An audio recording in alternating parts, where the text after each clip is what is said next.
Next हम लोग आ जाते हैं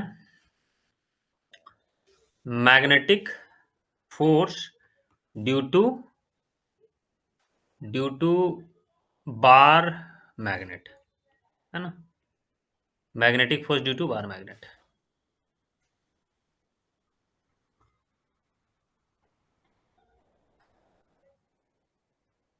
force between two magnetic poles. ठीक है, जैसे चार्जेस के बीच में, दो चार्जेस के बीच में इलेक्ट्रोस्टैटिक फोर्स होता था, याद है इलेक्ट्रोस्टैटिक चैप्टर में। हाँ।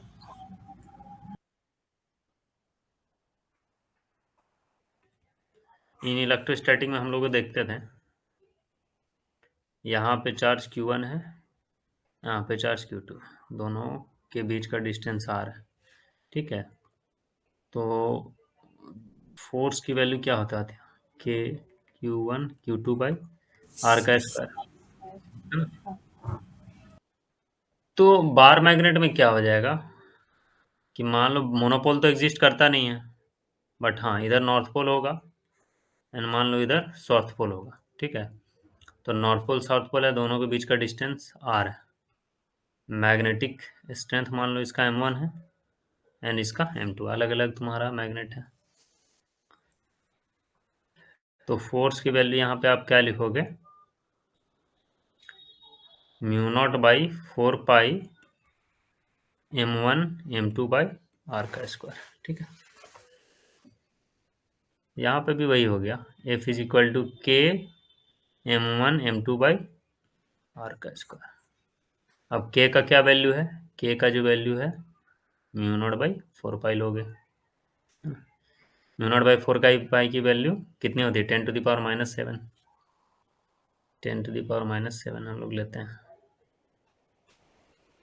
तो मैग्नेटिक फोर्स जो है इलेक्ट्रोस्टैटिक फोर्स से कम होता है। ठीक है,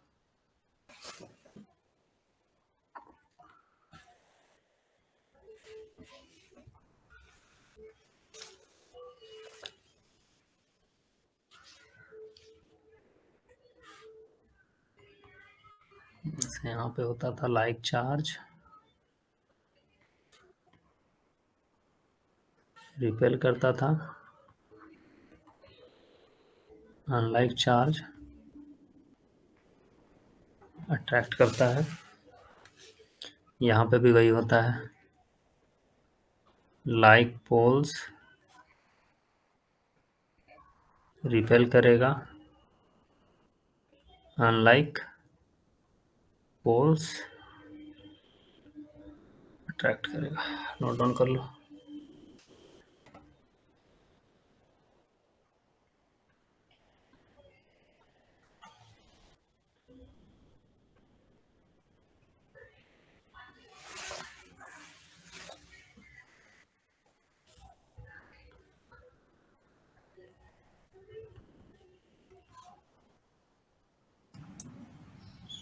हो गया सर। लिखो,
देखो, ये क्वेश्चन एक बता देता हूं मैं।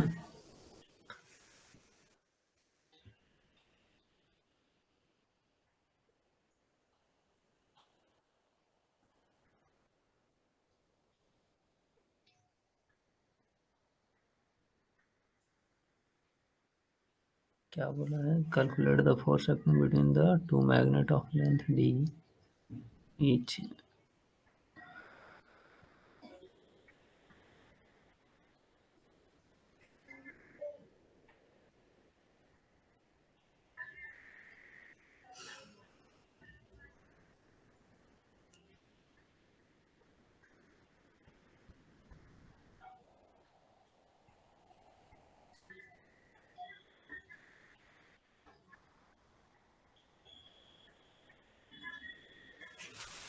ठीक है, देखो,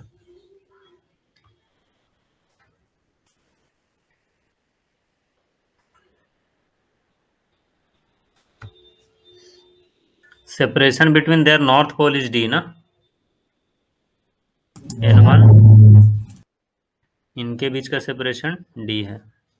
ये S1 S2, इनके भी बीच का सेपरेशन डी ही है एंड डी ही है, तभी वो S1 एंड S2 के बीच का सेपरेशन 3D हो जाएगा। ठीक है।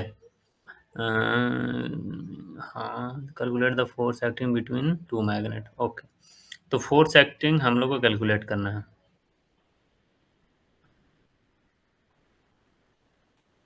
तो यहाँ पे देखो, force due to N1 on N1 due to N2 की वैल्यू कितनी हो जाएगी? N1 and N2 like pole हो गया ना, तो they will repel each other. हाँ। -K m² / d²। रिपल्सन के लिए माइनस हम लोग लिख ले रहे हैं, ठीक है। Force on N1 due to S2, इसकी वैल्यू क्या होगा? अट्रैक्शन होगी, K m² / d²। ठीक है, सॉरी डी नहीं, 2D का स्क्वायर।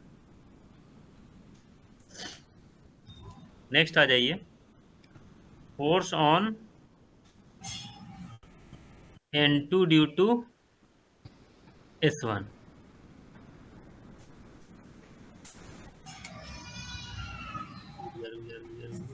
सेम होगा। रुक जा रुक जा, N1 N2 के बीच में निकाल लिए, N1 S2 के बीच में निकाल लिए, है ना। तो force on S1 due to N2 लिख लेते हैं। ये तुम्हारा क्या हो जाएगा? अट्रैक्शन होगा, Km² / 4D का स्क्वायर हो गया, and force on S1 due to S2, ये हो जाएगा तुम्हारा -Km² / 9D²। ठीक है, तो एफ नेट का वैल्यू कर दो। एफ नेट का वैल्यू क्या करोगे? नॉर्मल एडिशन कर लोगे, क्योंकि सबको तो हम लोग डायरेक्शन के फॉर्म में ले लिए, प्लस माइनस के फॉर्म में ले लिया है ना। तो Km² / d² को कॉमन ले लो, पहला में -1 हो जाएगा, सेकेंड में +1/4 हो जाएगा, थर्ड में भी +1/4 हो जाएगा, सेकेंड वन में -1/9 हो जाएगा। ठीक है, तो इसको सॉल्व करके देखते हैं कितना आता है। km²/d² +1/2 -1/9 है ना। देखते हैं प्लस आता है कि माइनस आता है।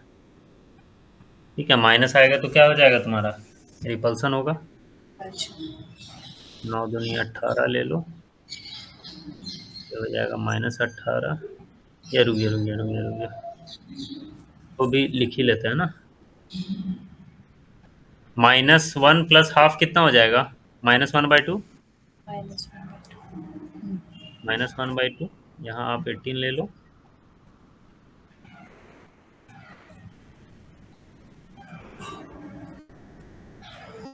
वैल्यू हो जाएगी -11/18 km²/d²। तो माइनस आने का मतलब क्या हुआ कि रिपल्सन हो रहा है। रिपल्सन ना, रिपल्सन के लिए हम लोग लिए थे ना, तो कौन सा ऑप्शन करेक्ट हो जाएगा,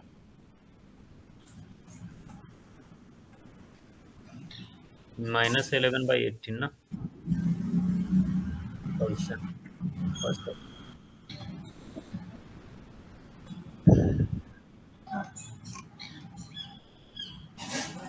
माइनस मतलब रिपल्सन। चलिए, तो वो आपके ऊपर है, आप क्वेश्चन को कैसे सॉल्व करते हो, हमें कुछ हेडेक लेने की बात नहीं है। ठीक है,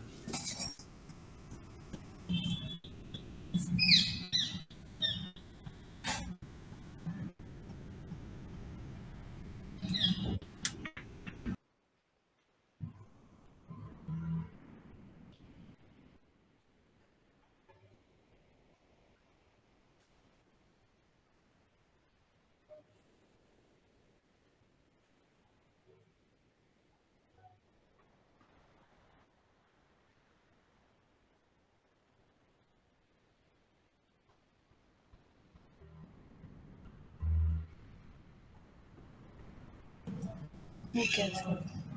हम्म,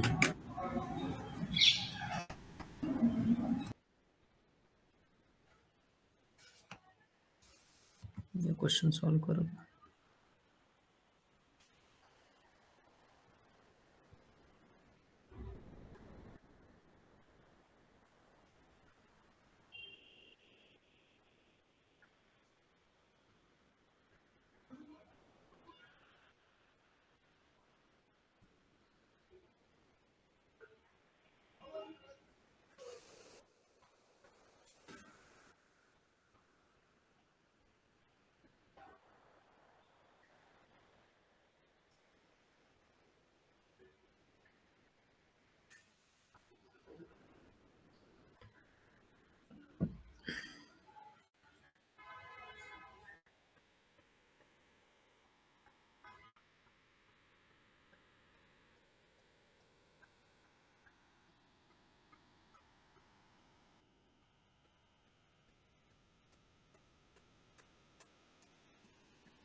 चार्ज पार्टिकल रखा हुआ वहां पे, ये तो देख के सवाल बता देना चाहिए आपको।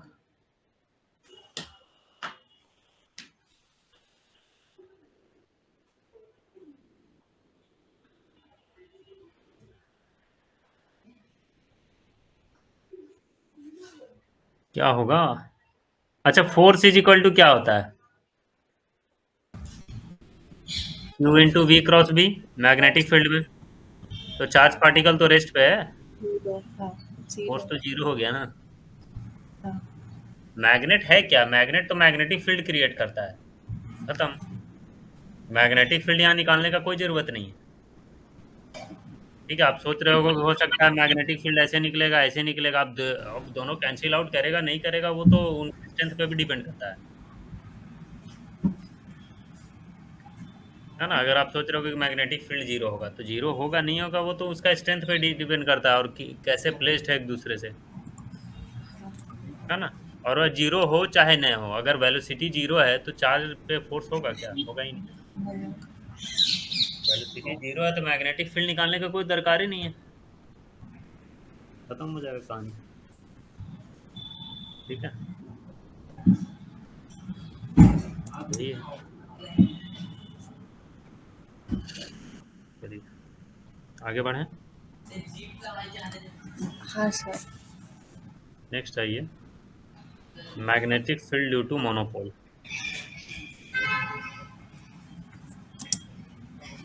Magnetic field due to a monopole.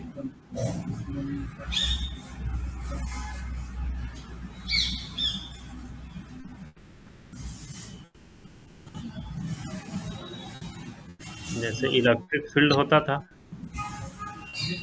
Electric field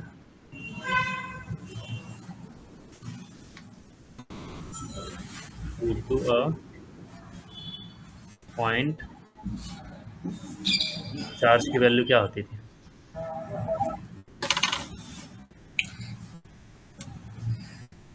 यहाँ पे चार्ज रहा, इस किसी पॉइंट पे क्या आपको इलेक्ट्रिक फील्ड का स्ट्रेंथ फाइंड आउट करना है जो कि आर डिस्टेंस पे है। तो इलेक्ट्रिक फील्ड क्या लिखते थे? ए क्यू बाई आर का स्क्वायर, यही लिखते थे ना। और के की वैल्यू 1/4πε0।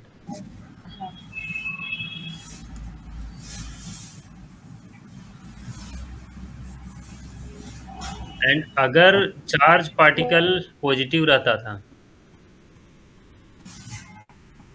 तो इलेक्ट्रिक फील्ड क्या रहता था? अवे रहता था।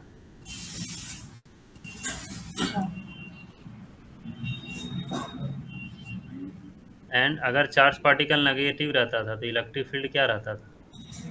टुवर्ड्स रहता था।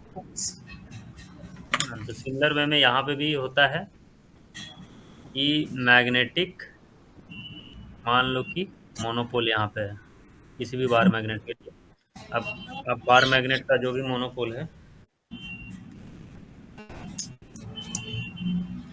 इस पॉइंट पी पे आपको मैग्नेटिक फील्ड का स्ट्रेंथ फाइंड आउट करना है जो कि आर डिस्टेंस पे है। तो यहाँ पे क्या होगा?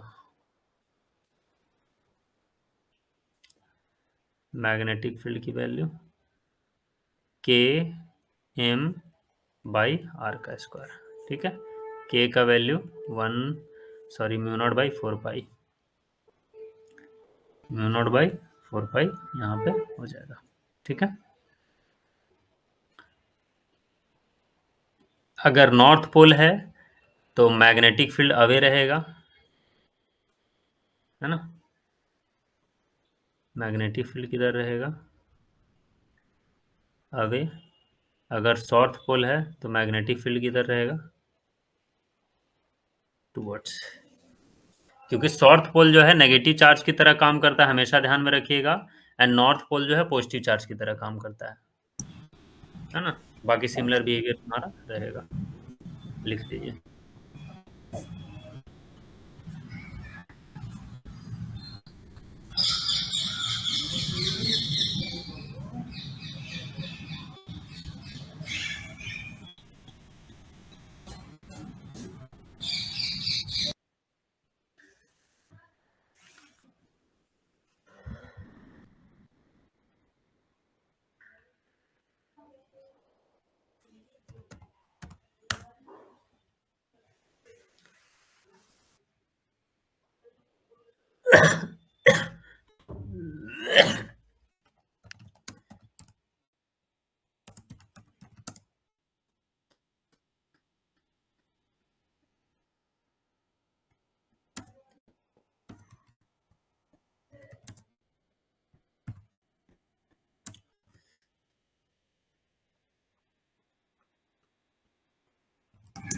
Okay, sir.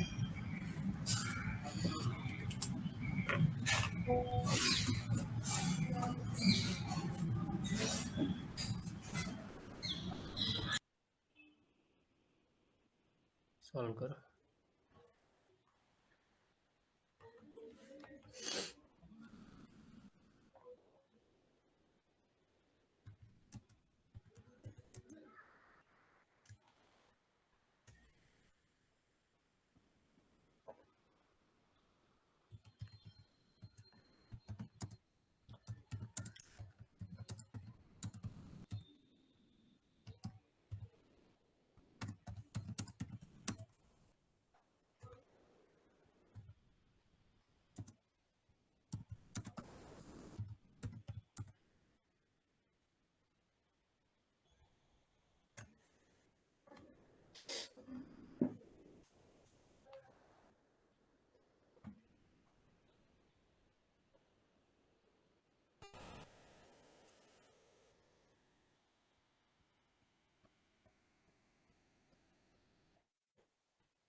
नहीं हुआ? एक मिनट सर।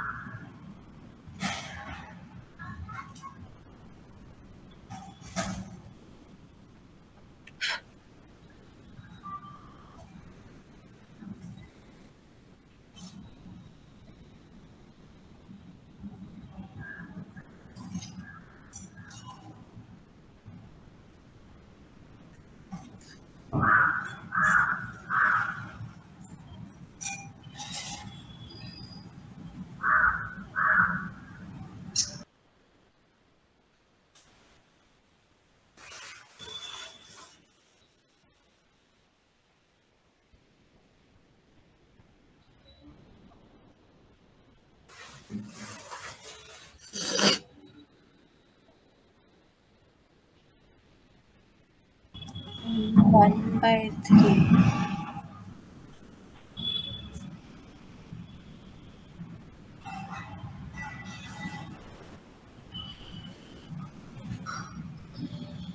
कौन से पोल से 1/3 डिस्टेंस? 5 वाले. Correct, correct. तो इसमें तो डायरेक्ट अपना करना था ना, ये M1 ले लोगे, ये M2 ले लो, इन दोनों के बीच का the magnetic distance 5 square metre.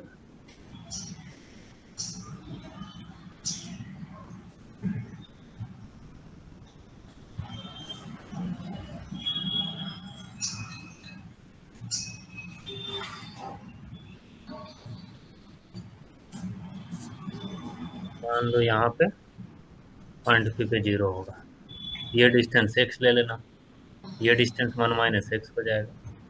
Solve करोगे यहाँ पे आराम से, पॉइंट पी पे पी नेट निकाल लोगे आप, ठीक है,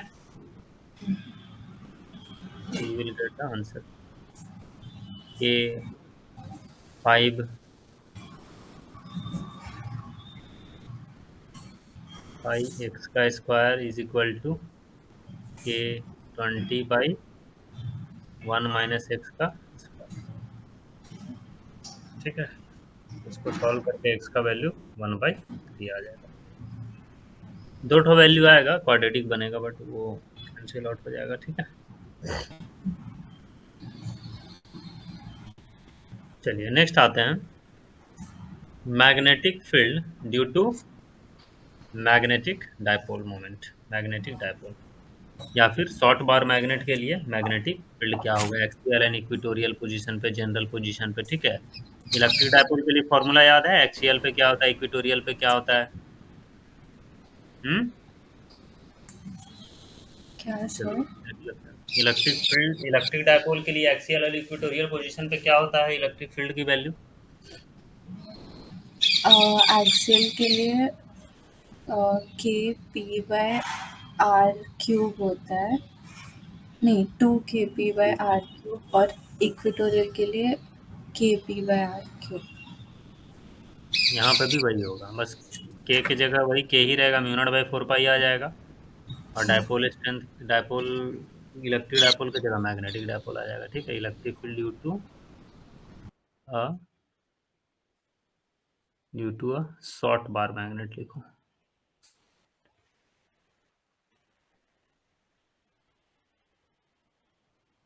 मैग्नेट।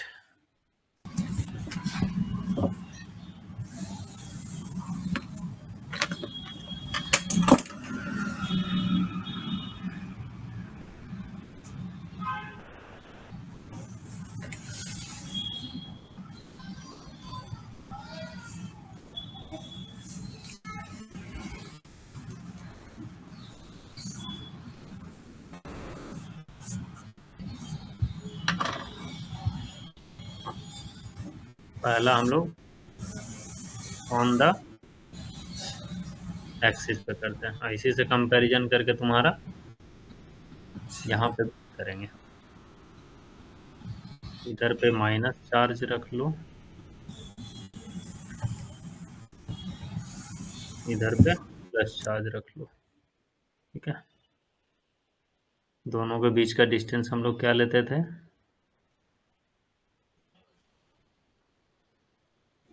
जो भी लेते उससे कोई फर्क पड़ता नहीं है, ठीक है। 2a लेते थे, रहने दो, ठीक है।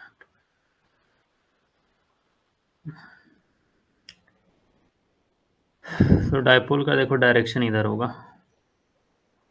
ठीक है। एंड यहाँ से एक्सियल लाइन पे r डिस्टेंस पे इस पॉइंट P पे जो होगा, इलेक्ट्रिक फील्ड की जो वैल्यू होती थी, कितनी होती थी, 2 kp/r³। एंड एक्सियल पॉइंट पे इलेक्ट्रिक फील्ड का जो डायरेक्शन होता था एंड इलेक्ट्रिक डायपोल की जो डायरेक्शन होती थी, दैट इज सेम, सेम. है ना। Electric field at P is in same direction with dipole moment, है ना, दोनों सेम डायरेक्शन में।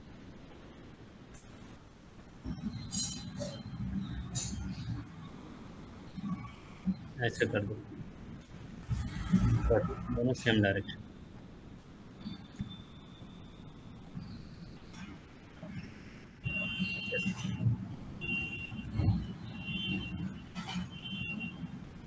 यहाँ पे आ जाते हैं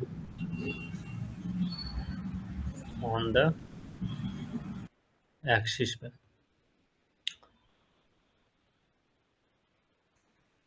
शॉर्ट बार मैग्नेट ले लो, ठीक है, इधर साउथ पोल, इधर नॉर्थ पोल। तो डायपोल का डायरेक्शन किधर हो जाएगा, साउथ टू नॉर्थ, है ना। ये हो गया मैग्नेटिक मोमेंट का डायरेक्शन। दोनों पोल के बीच का डिस्टेंस 2a ले लेना, है ना।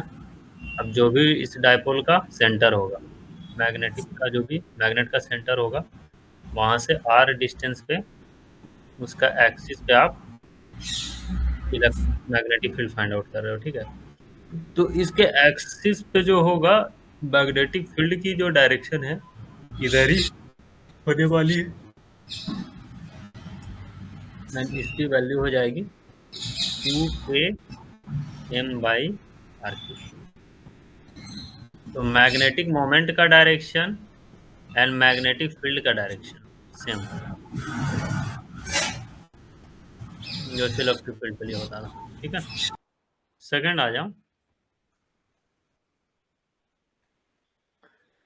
On the equatorial line.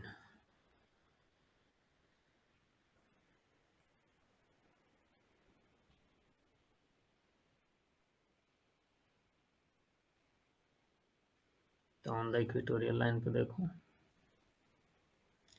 इधर माइनस चार्ज है, इधर प्लस चार्ज है। तो इलेक्ट्रिक फील्ड का डायरेक्शन किधर होता है, इलेक्ट्रिक डायपोल का डायरेक्शन इधर है।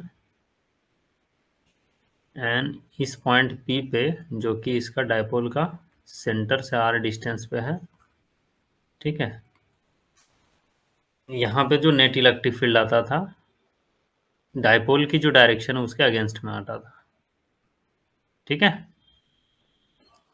और इसकी वैल्यू क्या आती थी, Kp/r3, है ना। तो इलेक्ट्रिक फील्ड की जो डायरेक्शन है एंड डायपोल मोमेंट का जो डायरेक्शन है, बहुत अपोजिट होता है ना। क्या ये क्लियर है। हाँ sir.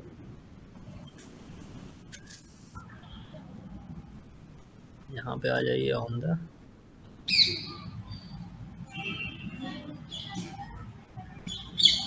Equatorial line.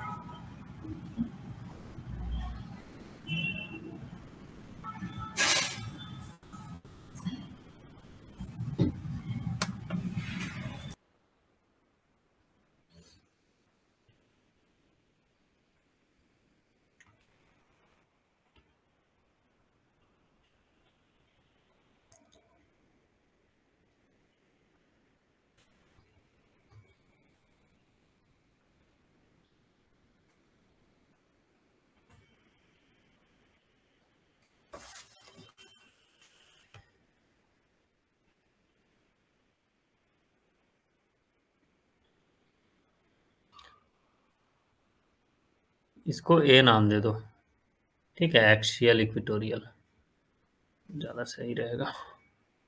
Equatorial, B equatorial की वैल्यू हो जाएगी Km/r3। सेंटर से r डिस्टेंस ऊपर है। नेक्स्ट है ऑन जनरल पॉइंट पे आ जाते हैं।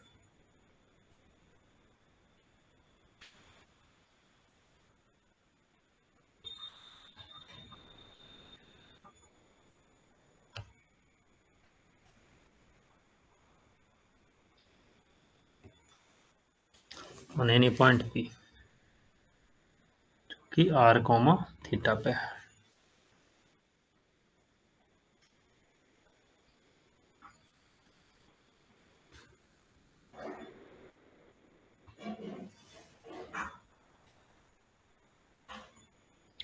मान लो इस पॉइंट P पे you have to find out,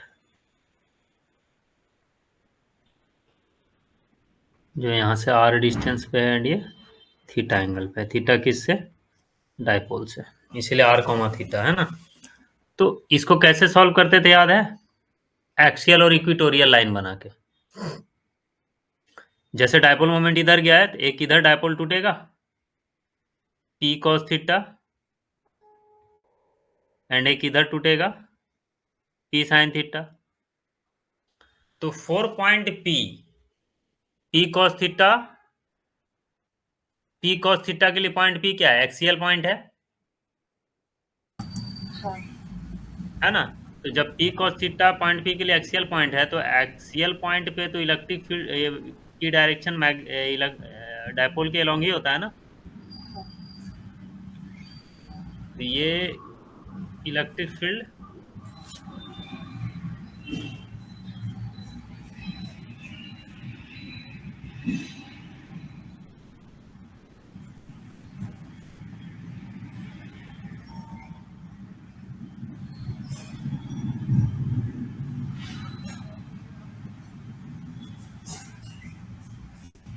E axis ले लो और क्या, और एक तो P sin थीटा के लिए पॉइंट P क्या है, इक्वेटोरियल पॉइंट है, इसके लिए इधर होगा, होगा। चलिए, तो नेट इलेक्ट्रिक फील्ड कहीं ना कहीं इसके बीच में आएगा, मान के चलो यहाँ कहीं ऐसे जाएगा। अब कहाँ जाएगा, ये अल्फा एंगल पे ले लेते हैं, अल्फा एंगल पे होगा कहीं ना कहीं। चलिए, तो ई नेट की तो वैल्यू अपन निकाल सकते हैं ना। ई नेट की वैल्यू कितनी हो जाएगी, ई नेट की वैल्यू हो जाएगी ई ए का स्क्वायर प्लस ई का स्क्वायर का under root.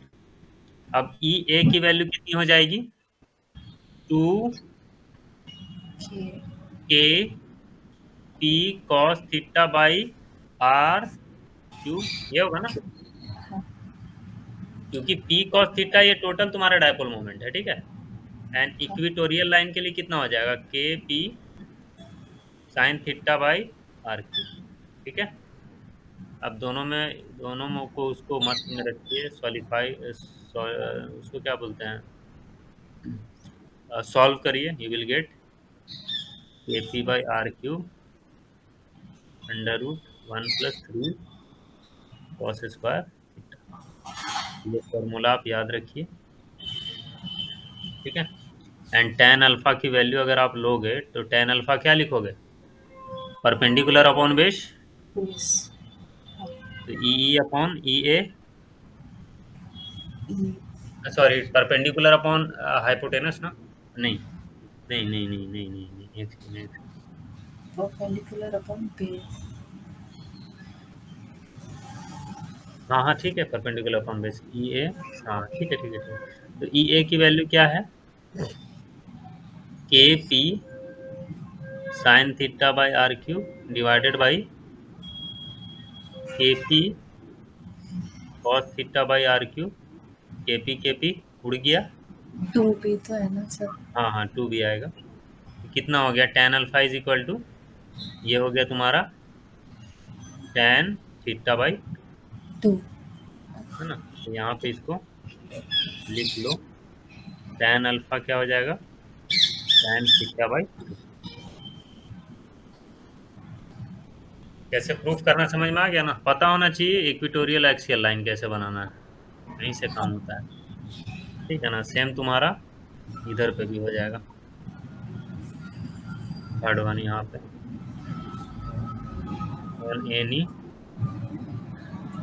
Point three R comma theta.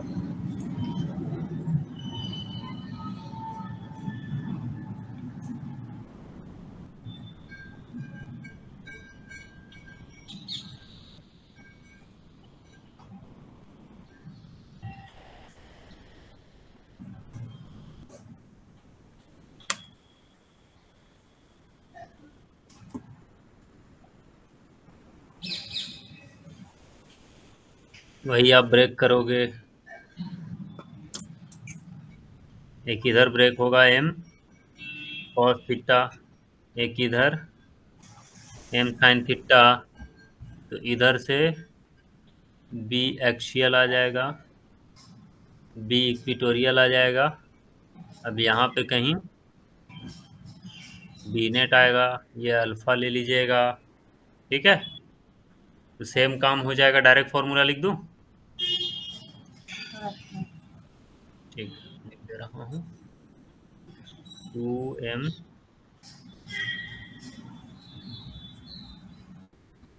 2km cos theta by are cube, and B equatorial हो जाएगा km sine theta by are cube,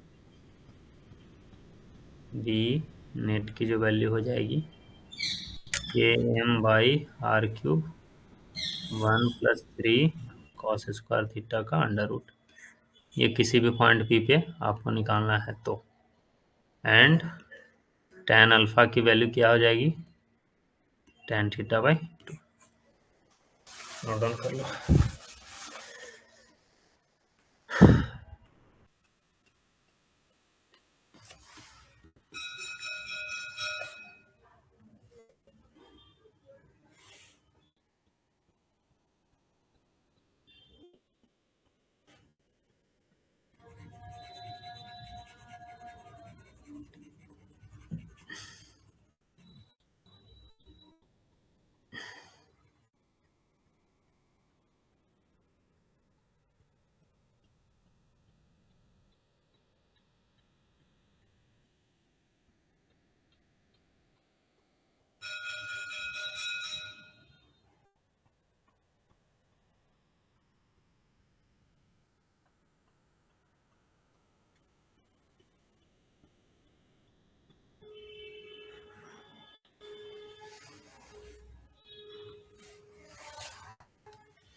ठीक है, इसको कल करके लाइएगा, है ना?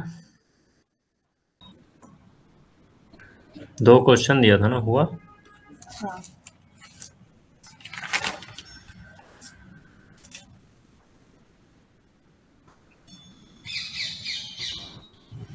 आंसर है फर्स्ट का फर्स्ट ऑप्शन।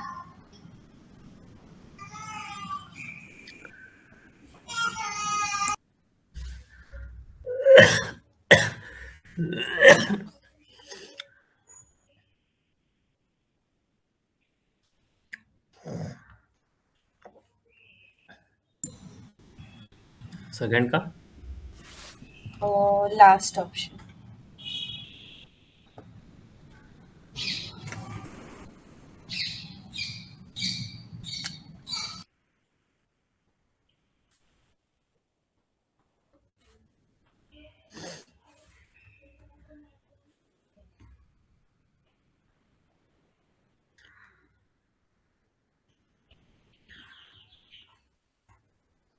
फर्स्ट का फर्स्ट ऑप्शन चलो करेक्ट है, एंड ठीक है, लास्ट ऑप्शन करेक्ट है। कोई डाउट है? नहीं सर। चलिए आगे बढ़ते हैं।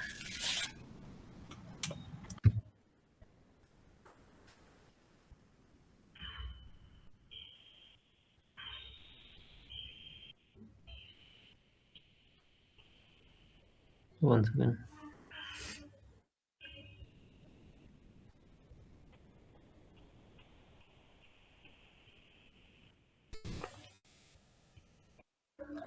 ठीक है, property of magnetic field lines लिखिए।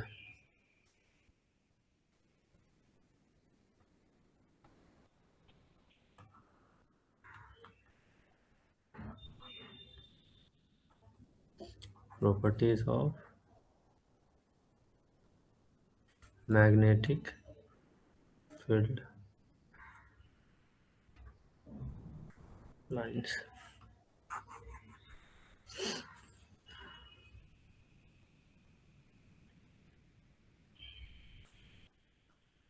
पहला आ जाइए।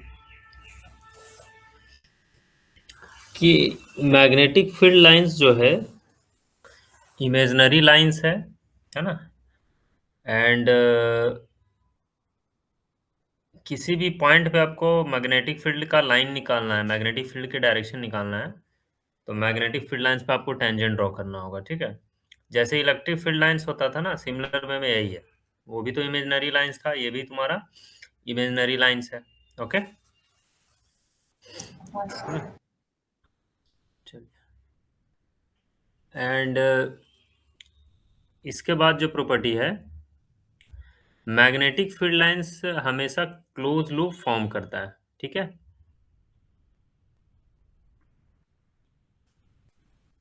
पॉइंट लिखते जाओ, पहला पॉइंट लिख लो, these are imaginary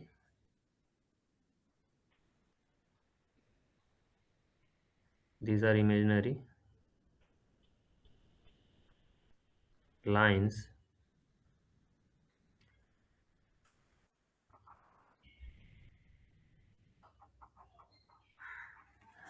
the tangent to which gives the direction of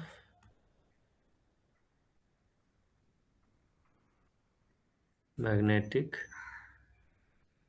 field at that point, ठीक है।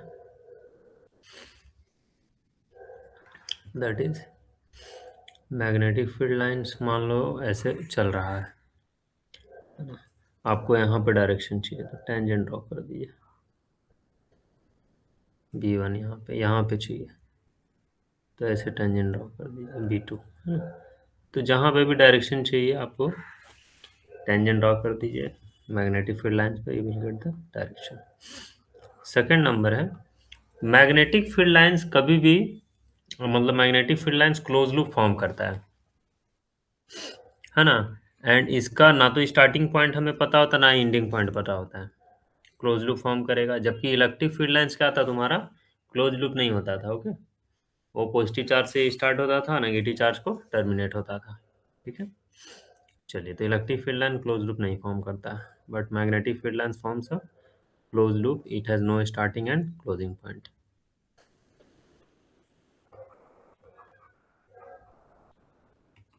Magnetic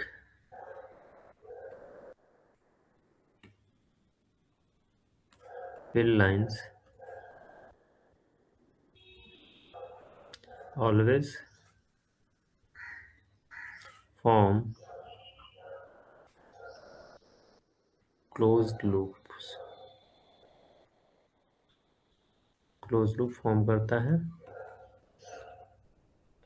and they do not have any starting और एंड पॉइंट, ठीक है।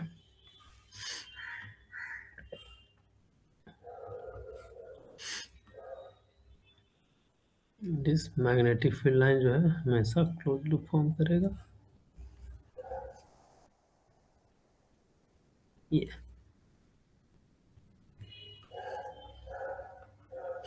बट अगर इलेक्ट्रिक फील्ड लाइंस रहे तो क्लोज लूप फॉर्म नहीं करता है। जैसे ये इलेक्ट्रिक फील्ड लाइंस है, सपोज कर लो, तो ये क्लोज लूप फॉर्म नहीं करता, ये गलत है, ठीक है। क्योंकि इलेक्ट्रिक फील्ड लाइंस क्या है, पॉजिटिव चार्ज से निकलता है, नेगेटिव चार्ज को टर्मिनेट करता है। पॉजिटिव चार्ज से निकलेगा, नेगेटिव चार्ज को टर्मिनेट करेगा। थर्ड पॉइंट आ जाइए,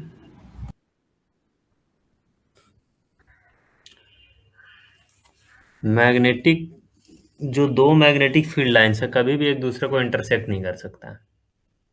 अब इंटरसेक्ट इसलिए नहीं कर सकता है क्योंकि at the point of intersection there will be two direction of magnetic field, so this is not possible, है ना। तो magnetic field lines, two magnetic field lines कभी भी इंटरसेक्ट नहीं कर सकता है।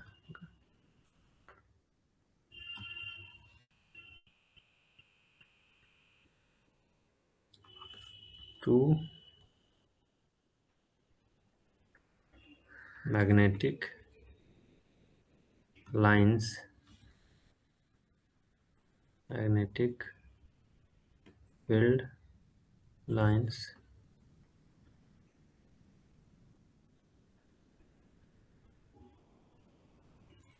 can never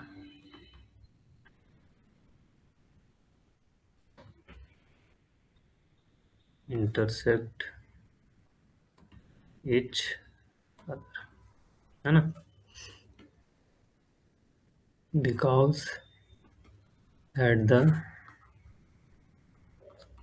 point of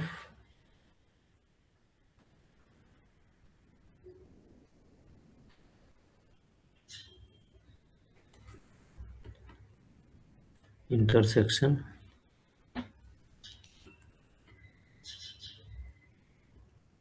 there will be two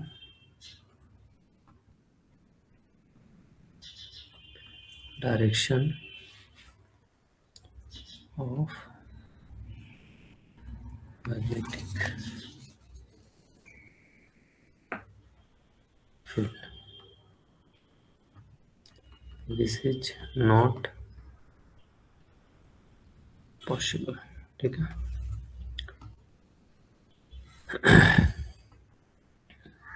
जैसे ऐसे गया और दूसरा मैग्नेटिक फील्ड लाइन ऐसे गया, तो आप अगर फर्स्ट लाइन पे देखोगे तो उसके लिए किधर डायरेक्शन हो जाएगा, V1। अगर इस पे देखोगे तो इधर डायरेक्शन हो जाएगा। तो एक पर्टिकुलर पॉइंट पे दो डायरेक्शन ऑफ मैग्नेटिक फील्ड तो पॉसिबल नहीं है ना।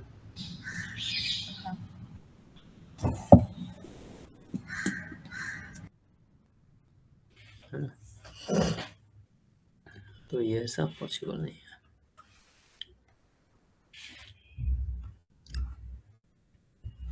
फोर्थ पॉइंट है,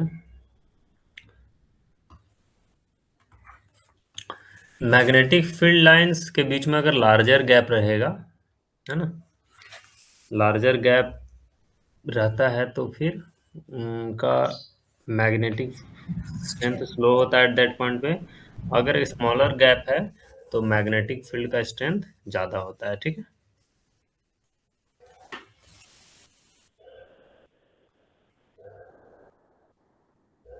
that is larger the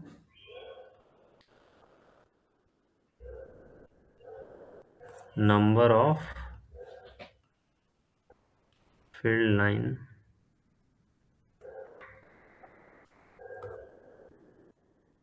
lines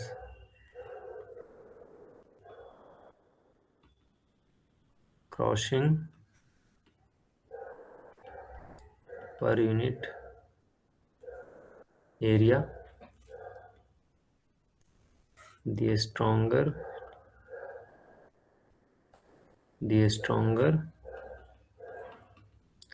is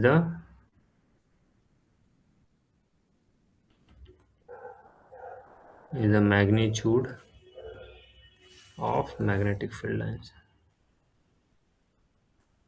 Magnetic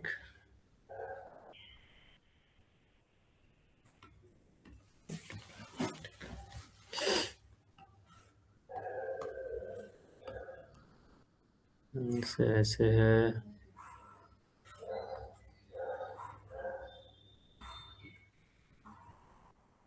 ठीक है।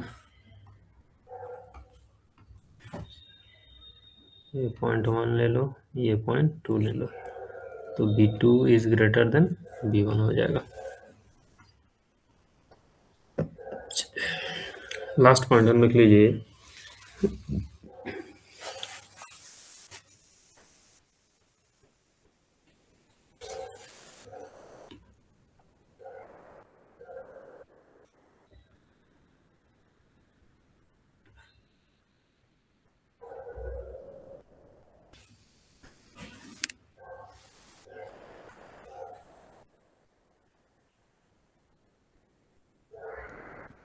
वो क्या था? ठीक है। लास्ट पॉइंट है कि बार मैग्नेट के अंदर जो मैग्नेटिक फील्ड लाइंस होता है from south to north pole होता है, एंड बार मैग्नेट के बाहर north pole to south pole होता है, ठीक है। ये आपको पता है लेकिन फिर भी लिख लो। Inside bar magnet the field lines are from south to north, south to north,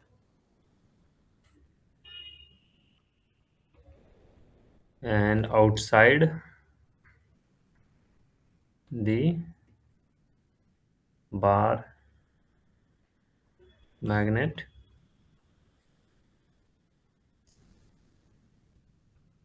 the field lines are north to south.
और अगर मैग्नेटिक फील्ड का स्ट्रेंथ देखा जाए, मान लो यहाँ 0.1 ले लो, यहाँ पे 0.2 ले लो, तो इनसाइड में मैग्नेटिक फील्ड का स्ट्रेंथ ज़्यादा है, बाहर में मैग्नेटिक फील्ड का स्ट्रेंथ कम है ना।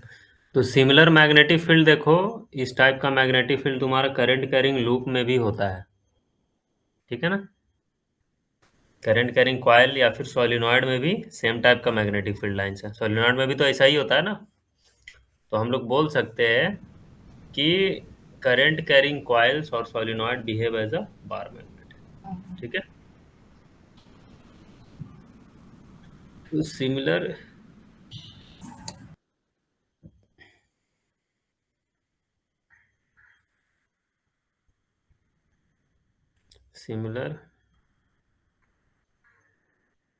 magnetic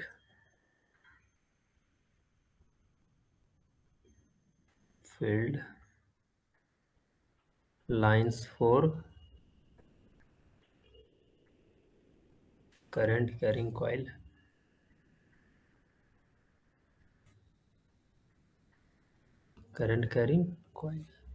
and solenoid,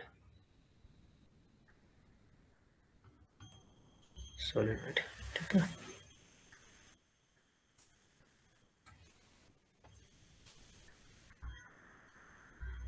so we can say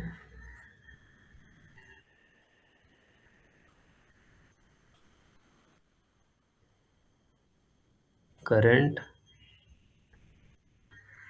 carrying coil and solenoid